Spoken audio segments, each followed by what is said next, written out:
Hello, ladies and gentlemen. Welcome back to another episode here on European Confessions. The following story that you're going to be listening to, it comes from a translation of a message that I received. The translation, it reads like this. Hello, Brother Nanshi, how are you? Can you please post my own story as hidden identity? My name is Tinashe, not my real name. So currently I am staying here in my own country, but there was a time when I was working there in South Africa. So me and my friend, but we became friends when we met there in South Africa. We were working for this other white man. So this man, he was keeping pigs as well as goats. Whilst we were working at his plot, that was when we thought of getting ourselves wives. And then we went on social media and we got ourselves our wives. Then they came. So on that plot, it was now 4 of us. We were all working for this white man. This man, he was not paying. Each and every year, he would only increase your salary by 10 rand. It was very difficult. I do not want to lie to you. Then one day when we were busy at work, that was when I just joked and I said, if we just become ritualist,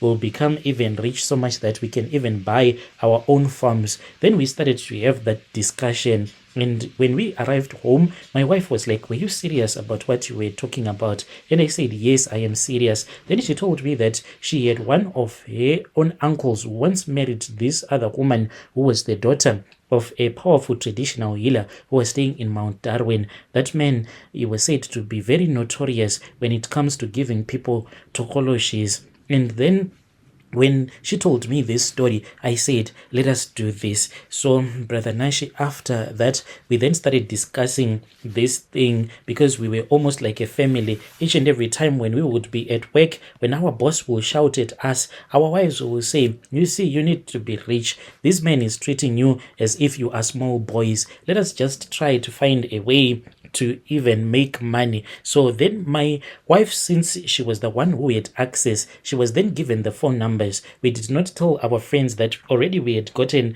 the phone numbers. And then we started to speak with the traditional healer, and the traditional healer told us that this was quite easy. Since there were 4 of us who were going to come for this ritual, all that we needed was a sacrifice, and a blood sacrifice, the blood of a human. That was what was needed. Either we were going to sacrifice my own child, since I had my own child, then my friend, he sacrificed his own child. But then there was something that we could do amongst the 4 of us. It's either one had to be sacrificed so that all the other ones, they could enjoy. So we were speaking with this traditional healer, with our friends ever noticing that this is what was happening. That was when my wife said, no, let me speak with my uncle so that he can speak with this traditional healer. Then my wife's uncle spoke with that man, and then the deal was that we were going to trick this couple, and I was going to trick this man, Farai, not his real name, into sacrificing his wife in that dark ritual. And her spirit, then we were going to buy a clay pot, a small black clay pot. That is where her spirit is trapped even right now. And her spirit is the one that has been giving me and my wife great wealth. Whilst as for our friend, he remained poor. He is even more poor, left broken and poor. It all started, it was in the year 2017.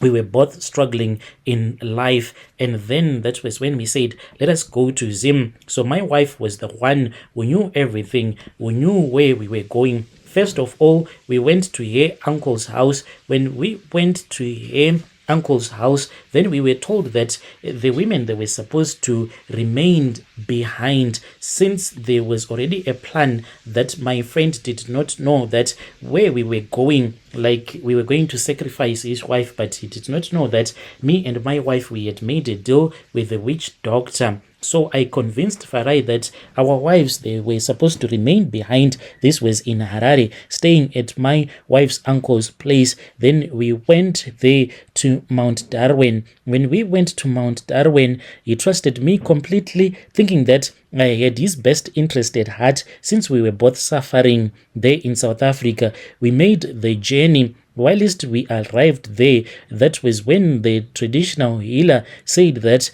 his own wife was supposed to follow, because there was some prophecies that he wanted to give to the wife. So the wife came unsuspecting, and my wife was not supposed to be there. That was when she was given a false prophecy that in their own family there was a vengeful spirit in Shonangozi, the spirit of a person that had been killed by her uncle, and this spirit was going to kill her if she was not going to tell her uncle that he also was supposed to come to Mount Darwin.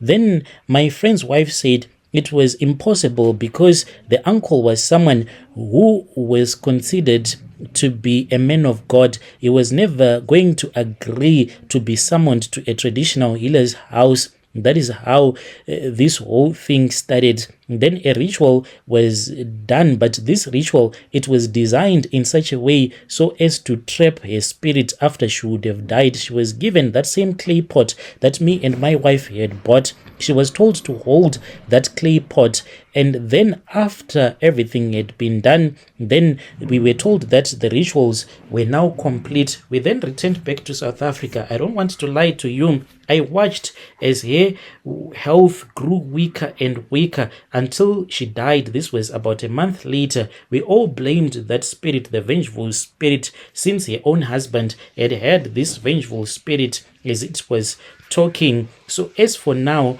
we have a spirit that is trapped in a clay pot. It is hidden at our house here in Harare. As we are speaking right now, me and my wife, we have 2 trucks. We own 2 trucks. We run a successful business and we live in comfort. Since her death, we became so wealthy. We walked away from that place where we were working, and we said that we just wanted to return back home for the rituals. He had refused to work. As for our friend, he lost everything. He's just a poor farm worker there in South Africa, barely surviving. Whilst me and my wife, we are enjoying the fruits of his wife's sacrifices, and he does not even know that we got so rich. He does not even know. And we were told that we have to avoid him as much as we can. We are never supposed to meet up with him. So, Brother Nashi, this is what me and my wife did. We tricked one of our best friends into believing that